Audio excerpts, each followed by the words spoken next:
South Korean military authorities have summoned Chinese military officials in protest against the recent entrance of a Chinese warplane into South Korea's air defense identification zone.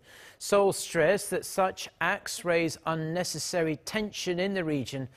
Jung-hee reports from Seoul's defense ministry. South Korea has lodged a strong complaint with China after one of its warplanes entered South Korea's air defense identification zone. On Tuesday, a Chinese reconnaissance plane flew in South Korea's air defense ID zone for over 4 hours, even flying close to South Korea's territorial waters. Later in the day, South Korea's defense ministry summoned 3 Chinese military officials in Seoul to protest the act and stressed that unannounced entrances can raise unnecessary tension in the region. The foreign ministry called in the Chinese ambassador to South Korea and expressed its regret.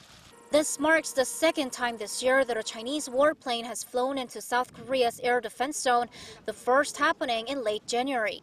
On Tuesday, according to Seoul's Joint Chiefs of Staff, the plane entered the zone at 9:34 a.m. and later came within 56 kilometers of Ulleungdo Island in the East Sea before flying out of the zone at 2:01 p.m. This prompted South Korea to dispatch fighter jets, including F-15Ks and KF-16s, to monitor the plane's activity. Seoul also sent a direct warning to the pilot and called on China via the two countries' hotline to stop acts that could trigger accidental conflicts. Beijing claimed it was part of a routine exercise, but Seoul's military authorities said Tuesday's flight was unusual and that it could affect South Korean military activities as they were likely sent to collect data. Chinese military planes have entered South Korea's air defense zone multiple times since China unilaterally declared its own such zone in 2013, with some parts overlapping with that of Korea's and Japan's.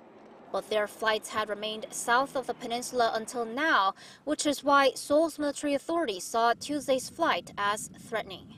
Jung-hee, Arirang News.